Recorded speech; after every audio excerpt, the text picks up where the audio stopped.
Hey everyone, welcome to Shutter and Flow. Today's going to be a little bit of a different kind of a format of the episode. Instead of talking about a specific topic, Jeremy and I are just going to talk about some things that are top of mind, including a photo shoot that we both just worked on and some things that we found really helpful in the shoot that might be beneficial to anybody listening. But first, I just came from a cryo and red light therapy session. I normally do sauna and cryo back to back once a week and then like vitamin shots. And I was thinking about it when I was doing red light instead that I would mention it on here because red light is actually super helpful for eye health, apparently. So I do it because I don't know, it's just good for overall health and it kind of gives me energy, and kind of doing the back to back of sauna usually wipes you out. And then when you do cryo, it just really boosts your endorphins and energy. But when I was doing red light, it made me think of the fact that it's actually really good for eye health. So it might actually be good for photographers long term to be doing some sort of red light therapy. I thought you were just trying to get some sort of sponsorship. I didn't know what this was. No, no. This literally was, I mean, I would love it if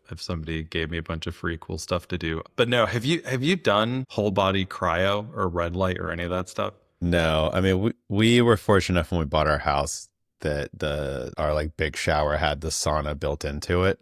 Mhm. And I have built my own, not for me, but for my wife, a cold plunge at some point when it was really cold here a few times. I used an old storage container and just kind of made one. But I know all that stuff's beneficial. I could have used it this week. Between kayaking for 3 hours the other day for a shoot that we'll talk about, and then driving 6 hours total to get to where it was. Then I had another day of long driving and golf. It was, I could use it for sure. Yeah, I think for me it's a big stress killer if I have any week where I'm super stressed out, like just going in the sauna for 30 minutes and then that kind of almost takes away stress. It's like a little bit almost of a meditation. Sometimes I actually will meditate in there, but then something about doing a 3 minutes of like a whole body cryo, it gets down to negative 240 degrees. So you're wearing a cap and gloves and everything, but there's something about that intense cold that afterwards and it feels like you had a cup of coffee, like your endorphins are kicking in and you just feel great. I think the next time I travel, I'll probably prioritize doing that the morning after the next day, like when I travel. I actually think it might help be like a good reset. Or for you, yeah, with the stress that you've had of doing a big shoot last week, it probably is a good way to do a reset. But the red light therapy, the thing that's most interesting to me is that it is really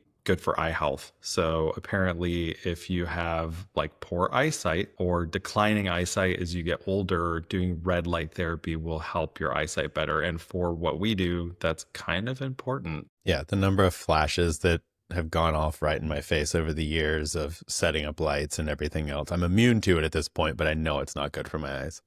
Yeah. So anyway, that's just like something random that I wanted to talk about Your today. random start to the day. I like it. Well, Yeah, really random. you were actually here last week when we are Hmm. recording this. You had planned on coming already. And then I had a shoot pop up that I was like, cool, I'm bringing you out of retirement Yeah. to digital Yeah. tech for the first time in a long time. Yep. And let the record show, I already paid you too, which I'm a real overachiever. It was fast, really quick. Yeah, I It's not appreciate it. often a client pays that quick.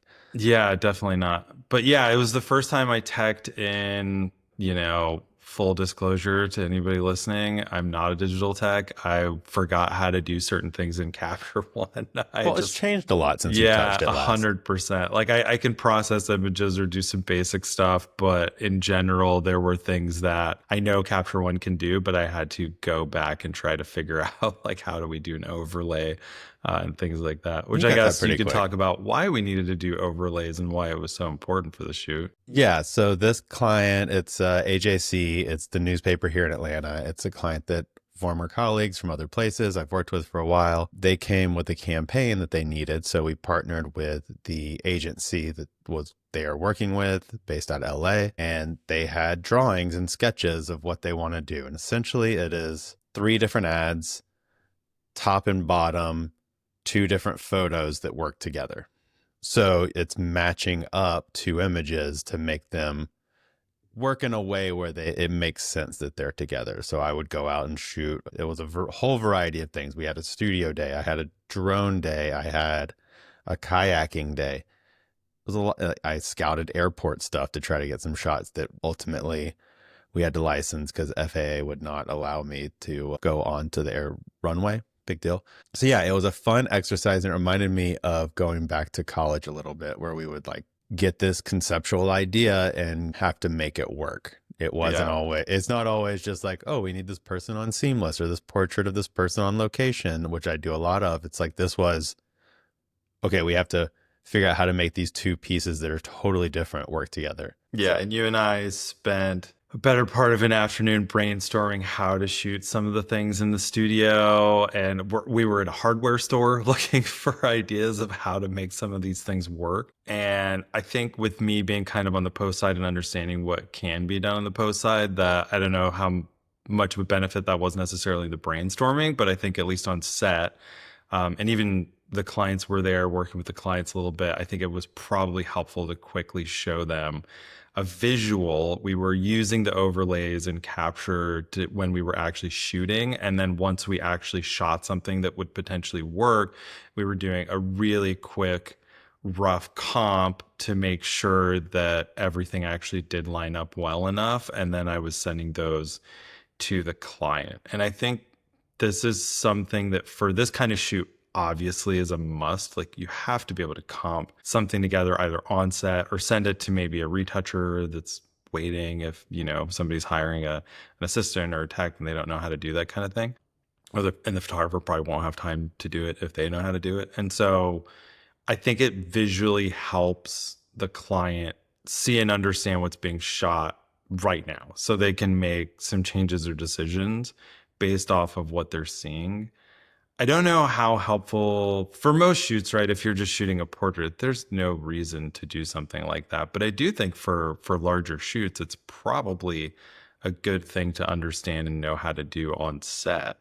Well, and I think it's also important. It can be even easier than that. Like this was a more of elaborate piecing things together, but sometimes you're shooting stuff, say it's a magazine cover or a poster for a movie. You have to make sure you're leaving the spots for the text to go in there. And I've been on shoots where we've already had the whatever that is fully built out. So then we're shooting the image with that overlay in there and we can as a PNG and we can see it as it's coming in and making sure we're leaving the correct negative space everywhere we need it and that no one's going to get blocked or cut off or anything like that.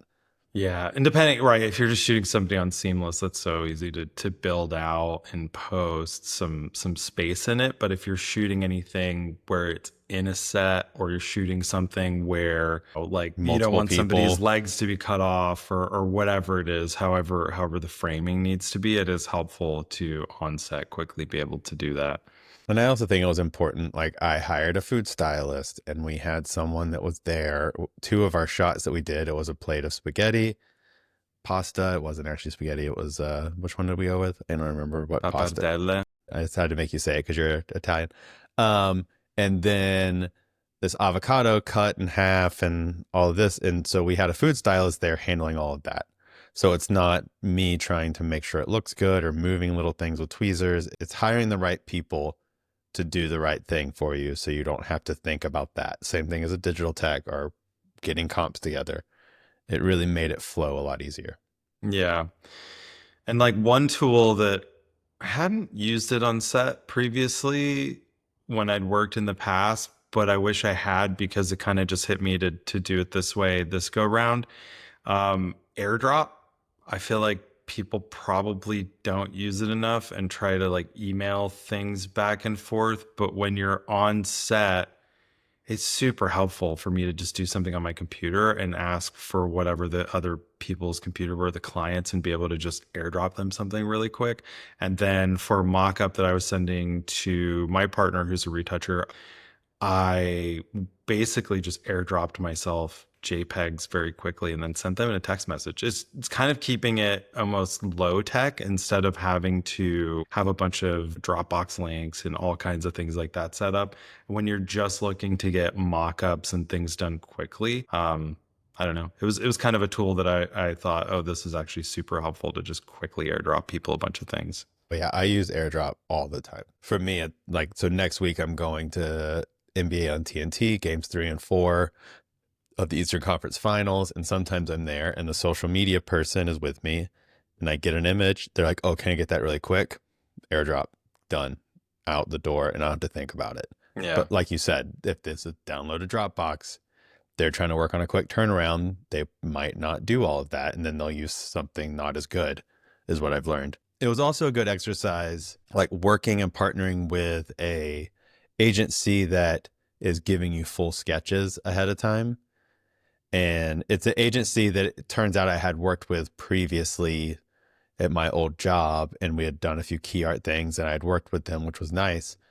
But yeah, they came fully prepared with everything sketched out. And one of them we changed right away after from the first meeting, because it was like, that doesn't make sense because the person wouldn't be doing the spaghetti that way. But either way, and it's a good thing to always know to get what they're asking for. But then also, if you have ideas, you can push it a little bit and make it more, add to it, but you have to be able to deliver exactly what the client is thinking. But then more than that, or like you and I did, it's like once you had it all set up as a plate, then take it all apart and take each piece apart. So then in post, you can build it back if you need to. Yeah, so that's a really good point, right? Which is because we were shooting some tabletop things, it makes it super easy to do this, which is once you have an entire shot sort of composed, right? So in this case, it was a plate of pasta that was stylized very, very, very specifically by a food stylist. Yep. We I have mean, a- we can tell it'll be out by the time this comes out. yeah. It was, there's a interstate area here in Atlanta called Spaghetti Junction is what it's known as. And it's where multiple interstates come together. So it's a grid from overhead of just multiple overlay of lanes going everywhere. So first I went to go shoot that with my drone overhead, which I had to get FAA clearance for the first time ever because I have my Part 107 license. We'll do a podcast about that another time, of making sure that you're certified to fly your drone properly. It was close enough to a small airport that I had to go on and request access to fly it for a certain period of time and do all of that legally. So I get those shots, and then we were making the road turn into spaghetti, essentially. Like line Think up. of it as a frame that's cut in half. There's a kind of a, like, because it's cut, it's not going to line up like 100% where it's actually turning into something, but it's almost like something stops and then something else starts and it's the same shape.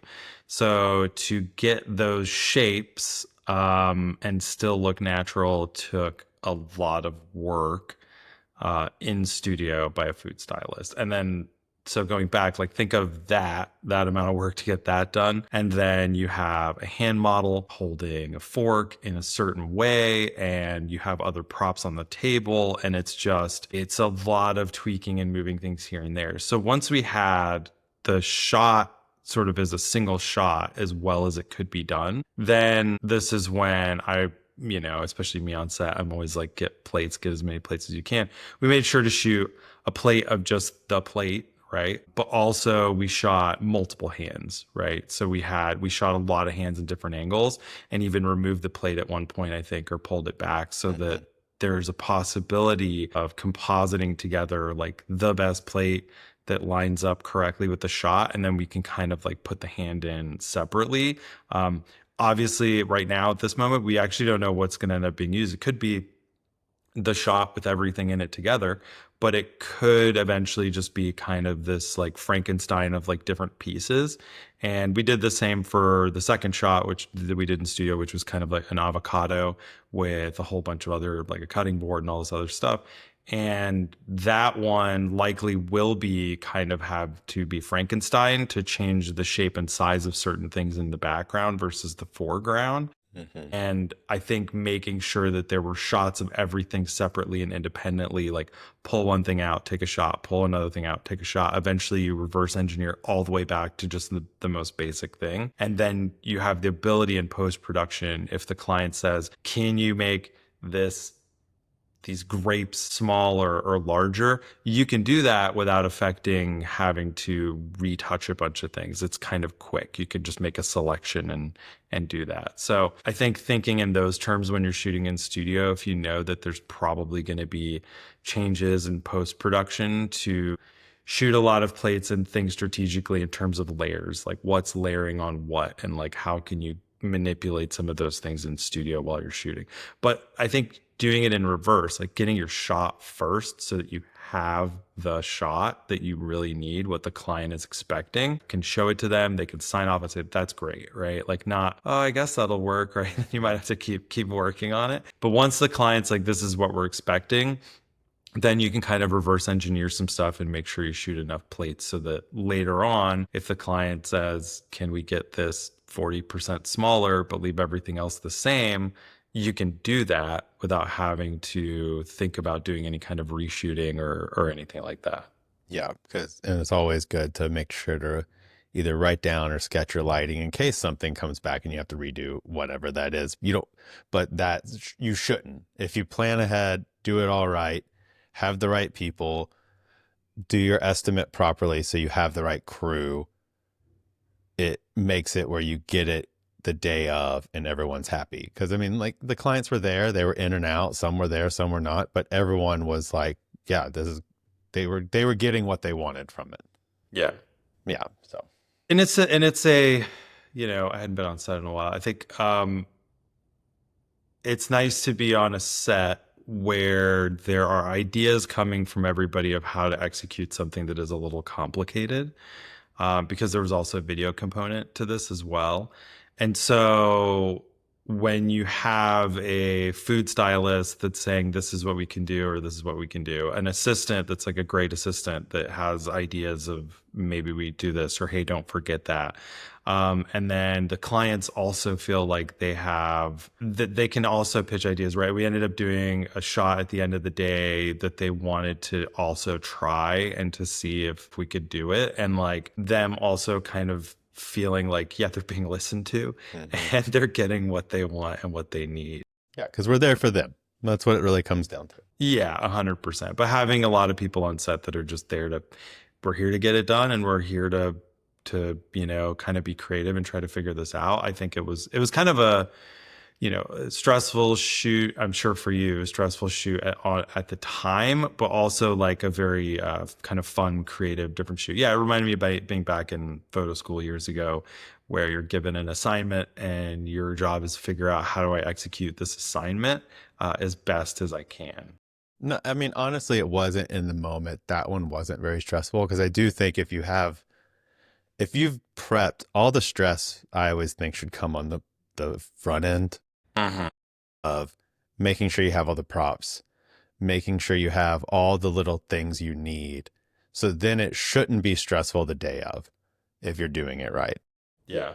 There's always going to be moments where in this one, we weren't waiting on talent. We weren't dealing with publicists. We weren't dealing with, there was a lot of things that weren't a factor on this one that makes it easier. Yeah. But it's like the pasta is not going to talk back to me. The hand bottle is just like, Yeah. okay, I could like move your hand a little bit. Yeah. It makes it a lot easier. But I think that we were so prepared ahead of time and knowing what they were looking for. And I made sure that we had one half of the shot done before we went in the studio to do the other half. Because then we can work off of that to make it fit perfectly. Well, and that's part of just your pre-planning in general, right? For something that's this complex where you're, you know, essentially turning 6 different shots that certain ones have to line up together and go together, and you kind of know that, and they all have to be done in a certain way. You had to know what was already sort of going to be shot for some of the shots that needed to line up with the studio stuff, so that when you went in the studio, you could do that, because that's a lot easier to play with something and move something in a studio than it is to go on location. It's much harder to, you can't change the way the roads are laid out, or you can't change certain things, you know? So, I think that was probably a really smart way to do it. And you kind of knew that when you were planning it out ahead of time. For sure. Yeah. I had already like as soon as it came in, honestly, before the contract was even signed, it was a clear day here and I knew there was a bunch of rain coming. So I went ahead and went and did the drone shot before we had even officially done it. I was like, worst case, I go spend a couple hours doing this and then I'll use it for later on if they don't need it, they change their mind, whatever. But you just have to do that to make sure you get it. Because it was quite a quick turnaround too, which is would have been a nice one to have an extra week, but we made it work. Yeah. Yeah. And I think that's, that's just a lot of projects in general, right? There are plenty of projects where you get a lot of time to plan and things are not in a hurry, but there's always occasionally that like one or two projects that somebody needs something done as quickly as possible, and those tend to be the ones that it's not that they're more stressful, it's just that you have to pay a lot more attention to what you're doing, because if you drop the ball, there's no time to fix it later on. Yeah. I mean, I went shopping multiple days for all the different props and like laid them all out. Like you and I sat there, we laid them all out to make sure we had everything before we went to the studio, just so it wasn't like a panic while we're there to get it done. But it was a lot of fun. I enjoyed it actually.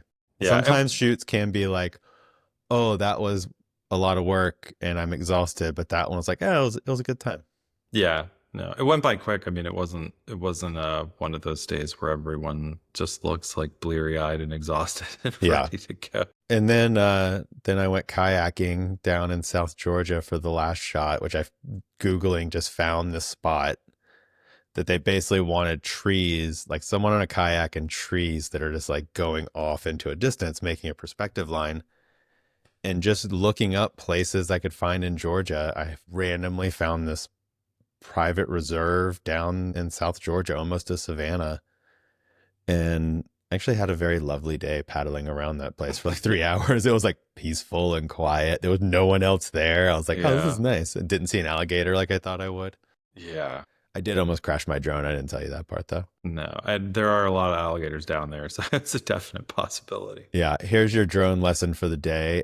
Make sure to be watching it when you're near trees, because sometimes if it doesn't have all the satellite signals, it will drift a little bit. And I had it set up for a shot and I was paddling away from it and I'd turn and look and it was like a foot from a tree. Wow. And there's water surrounding it. Would have destroyed it completely. It would have fallen just into a lake essentially.